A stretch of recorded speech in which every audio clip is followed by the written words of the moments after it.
Obviously, in your practice, you deal with all these materials the same as I do.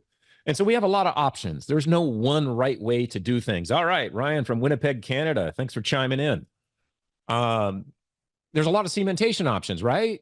You know, we're all in business of restoring teeth, and we use the same types of materials. And so this isn't something new as much as it might be slightly different maybe than what you're currently doing, or maybe it's just going to reinforce you're doing the right thing. So for cementation options, let's say of ceramics or zirconia, based on material thickness, we can use various materials like resin modified glass ionomers. We can use calcium aluminate glass ionomers. We can use calcium silicates. We can use self-etching resins.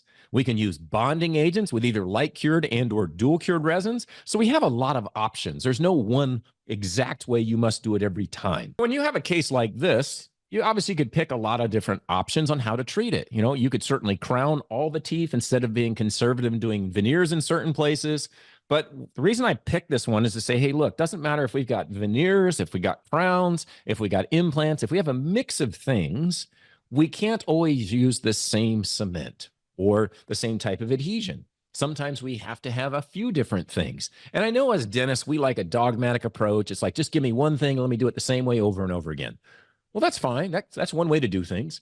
But I want to say you have options. So we're going to talk about some different options and where you might introduce those.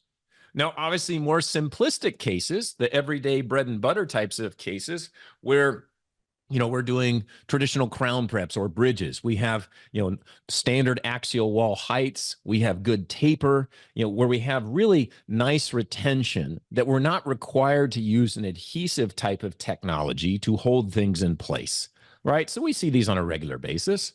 Now, these are great because they're quick and easy, and we can use traditional cement modalities. But when we have, let's say, a tooth that's over tapered, or we have a short axial wall height, and we're requiring some type of ceramic to stay in place based on adhesion, then obviously we can no longer use traditional materials. We have to switch to various types of resin adhesives.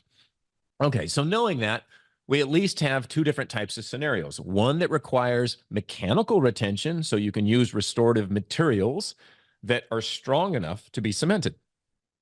And in other cases where obviously we don't have good mechanical retention, well, then we have to use adhesion to hold some type of ceramic or zirconia onto the tooth. Based on all of these things, as well as isolation.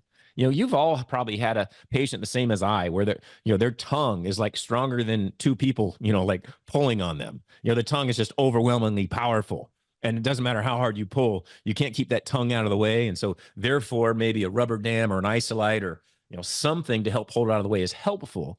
But you may go, well, gee, cementation is going to be difficult on this particular person if I'm doing traditional adhesion. Maybe I want to try something different, right? So things to consider. Okay. You could use any of these various types of light curable resins that are on the market. Okay. You don't have to use dual cure, and these are more color stable typically. Okay? Now, again, my personal preference is the choice 2 from Bisco. And you go, okay, but if you had, let's say, a veneer or a crown that was very thick and very opacious, and you weren't sure if light was getting through it, then you better not use light cure. You're going to have to grab a dual cure. Hence, you have 3M, GC, Ivoclar, Carrare, and also Bisco with their dual link here in the middle.